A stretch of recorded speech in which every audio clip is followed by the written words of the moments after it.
다 함께 기도하심으로 3월 23일 월요일 매일 예배 시작하겠습니다. 함께 기도하시겠습니다. 사랑의 하나님 감사합니다.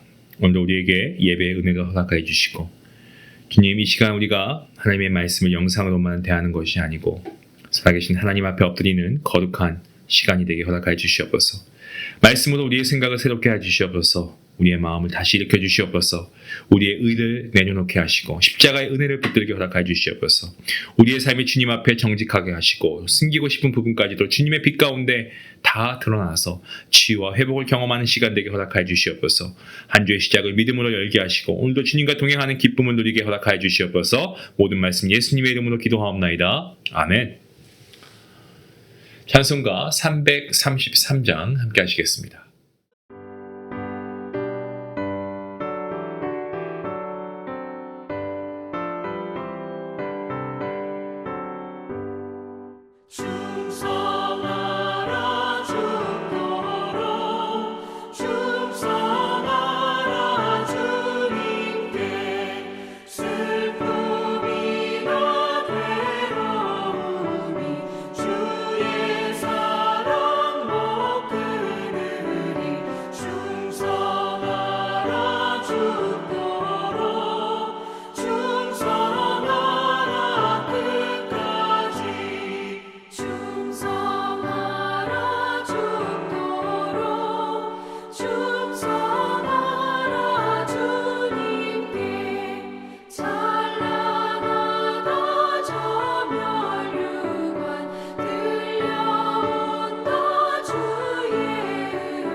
오늘 말씀은 마태복음 25장 14절부터 30절까지의 말씀입니다. 함께 말씀을 읽도록 하겠습니다.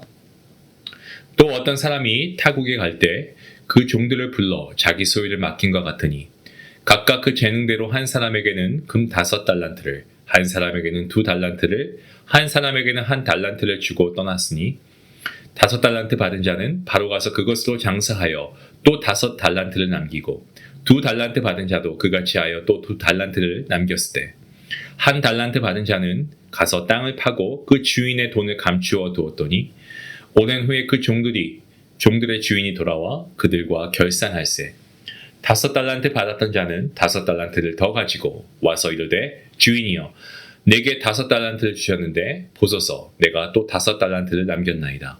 그 주인이 이르되 잘하였도다. 착하고 충성된 종아, 내가 적은 일에 충성하였음에 내가 많은 것을 내게 맡기리니 내 주인의 즐거움에 참여할지어다 하고 2달란트 받았던 자도 와서 이르되 주인이여 내게 2달란트를 주셨는데 보소서 내가 또 2달란트를 남겼나이다. 그 주인이 이르되 잘하였도다. 착하고 충성된 종아, 내가 적은 일에 충성하였음에 내가 많은 것을 내게 맡기리니 내 주인의 즐거움에 참여할지어다 하고 1달란트 받았던 자는 와서 이르되 주인이여 당신은 굳은 사람이라 심지 않은 데서 거두고 해치지 않은 데서 모으는 줄을 내가 알았으므로 두려워하여 나가서 당신의 달란트를 땅에 감추어 두었었나이다. 보소서 당신의 것을 가지셨나이다. 그 주인이 대답하여되 악하고 게으른 종아, 나는 심지 않은 데서 거두고 해치지 않은 데서 모으는 줄로 내가 알았느냐. 그러면 내가 마땅히 내 돈을 취리하는 자들에게나 맡겼다가 내가 돌아와서 내 원금과 이자를 받게 하였을 것이니라 하고 그에게서 그 한 달란트를 빼앗아 10달란트 가진 자에게 주라. 무릇 있는 자는 받아 풍족하게 되고 없는 자는 그 있는 것까지 빼앗기리라. 이 무익한 종을 바깥 어두운 데로 내쫓으라. 거기서 슬피 울며 이를 갈리라 하리라. 아멘. 주님께서는 많은 비유를 말씀하셨습니다. 하지만 오늘 본문의 달란트 비유는 우리가 그 중에서도 잘 알고 있는 유명한 비유입니다. 주인은 어제 저희가 말씀 묵상을 각자가 했습니다만은 어제 말씀 묵상하신 분들은 아시겠지만 어제 살핀 그 열처녀 비유가 언제 오실지 모르지만 반드시 오실 주님을 기다리는 삶에 초점을 맞춘 그러한 비유의 말씀이었다면 오늘 달란트 비유는 반드시 결산하게 되는 날이 있다라는 이 사실에 초점을 맞추고 있습니다. 예수님은 타국에 가는 주인이 종들을 불러서 자기 소유를 맡기는 것과 같다고 하셨는데 당시에도 이 주인이 종에게 자본을 맡기고 그 자본으로 일하게 한 뒤에 돌아와서 결산하는 그러한 일들이 있었습니다. 주인은 어떻습니까? 종들에게 달란트를 나누어 줍니다. 각 사람의 재능대로 5달란트, 2달란트, 1달란트를 맡기고 떠납니다. 달란트는 재능을 뜻하는 말처럼 들리지만 이 본래는 금은의 중량 단위입니다. 금과 은의 중량 단위여서 1달란트만 해도 어마어마하게 큰 금액이었습니다. 그러니까 주인은 적당히 맡긴 것이 아니고 종들에게 엄청난 신뢰로 큰 것을 맡긴 겁니다. 그것을 통해서 종들의 충성과 신실함을 보길 원했습니다.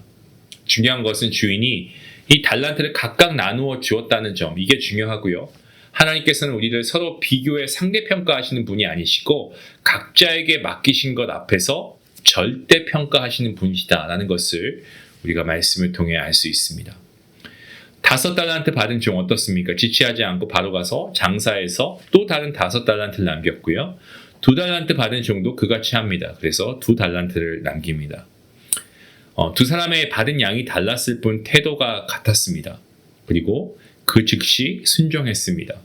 자기 맡은 몫을 최선을 다해서 감당했습니다. 하지만 1달란트 받은 종은 어떻습니까? 가서 땅을 파고 그 주인의 돈을 감추어 두고 일을 하지 않았습니다. 주인의 뜻에서 멀어지는 길을 선택한 겁니다. 주인과의 분리가 일어나게 되면 주인의 뜻을 행할 수도 없고 주인이 원하는 삶을 살 수도 없습니다. 이처럼 주님과 멀어지면 주님의 뜻을 따라 사는 것이 불가능해집니다. 오랜 후에 주인이 돌아옵니다. 종들과 결산할 때가 왔습니다. 주인은 충분한 시간을 주었죠. 하지만 그 시간은 영원하지 않았고 결국에 결산의 날이 반드시 찾아왔다는 겁니다. 그리고 5달란트 남긴 종은 뭐라고 합니까? 내가 5달란트를 남겼다라고 하고 또 2달란트 남긴 종도 똑같이 2달란트를 남겼다고 합니다. 그래서 이 종들에게 주인이 잘하였다, 착하고 충성된 종아, 너의 주인의 즐거움에 참여해라 라고 칭찬하지 않습니까? 하지만 1달란트 받은 종은 그냥 땅에 묻혀두었다고 하니까 어떻게 됩니까? 그를 악하고 게으른 종이라고 책망합니다. 그의 악함은 주인에 대한 삐뚤어진 인식과 자기 뜻대로 하려고 하는 완악함에 있습니다. 그의 게으름은 맡겨진 것을 전혀 사용하지 않은 데서 드러나게 됩니다. 결국 주인은 그 1달란트 빼앗아서 10달란트 가진 자에게 주라고 하고 이는 신실하게 사용하는 자에게 더 맡기시고 사용하지 않는 자는 가진 것까지 잃게 되는 어떤 영적인 그러한 원리를 우리에게 보여주고 있습니다. 본문 말씀을 보시면 착하고 충성되면 마지막에 주인의 즐거움에 참여합니다마는 악하고 게으르면 마지막에 슬피 울고 이를 갈게 된다라는 엄중한 결론으로 이 비유가 막을 내립니다. 예수님께서 십자가를 앞두고 제자들에게 마지막처럼 말씀을 쏟아부으신 이유가 무엇이냐면 제자들이 앞으로의 사명 가운데 말씀을 지키면서 정말 좀 충성되고 신실하게 살게 하시기 위한 그러한 주님의 의도가 있었기 때문에 그렇습니다. 하나님께서는 오늘도 우리 각자에게 달란트를 맡기셨고 중요한 것은 내가 몇 달란트를 받았는가가 아니고 내가 받은 달란트로 얼마나 신실하게 사는가입니다. 때문에 오늘 하루 우리가 정말 1달란트 받은 사람처럼 자신을 감추고 멈추는 삶이 아니고 정말 우리가 이제부터 5달란트, 2달란트 받은 종들처럼 지체하지 않고 그 즉시 순종하여서 맡겨진 자리에서 신실하게 살아갈 수 있는 저와 여러분 모두가 될 수 있길 원합니다. 이러한 충성된 종, 저와 여러분 모두가 될 수 있기를 주님의 이름으로 간절히 기도합니다. 기도하시겠습니다. 하나님 감사합니다. 오늘도 우리의 각자의 재능에 따라서 달란트를 주시니 감사합니다. 하지만 우리가 이것을 그냥 받았다고 생각합니다. 그리고 심지어 우리가 이것을 그냥 한 달란트 받았다고 착각합니다. 왜 나에게 이만큼만 주셨냐? 하나님께 원망한 적은 없습니까? 하지만 이것은 결코 작지 않습니다. 우리가 몇 달란트를 받았느냐, 이게 중요한 것이 아니고 받은 달란트로 어떤 태도로 살아가고 있는지 우리의 삶을 더 정직하게 돌아보고, 정말 우리가 오늘 말씀 잘 새겨서 우리의 삶의 자리에서 우리에게 주신 그 달란트대로 주님이 맡겨주신 그 삶의 터전 가운데 최선을 다하고 충성되이 주님을 섬기는 주님의 복된 자녀가 되게 허락하여 주시옵소서. 이 모든 말씀 예수님의 이름으로 기도하옵나이다. 아멘. 받은 달란트에 우리가 일희일비하지 않고 우리가 여호와 하나님을 나의 힘으로 삼고 우리가 정말 어떻게 이것을 가지고 하나님을 영화롭게 할 것인지 우리가 함께 고민하며 기도하며 결단할 수 있기 원합니다. 말씀 생각하시면서 함께 기도하시겠습니다.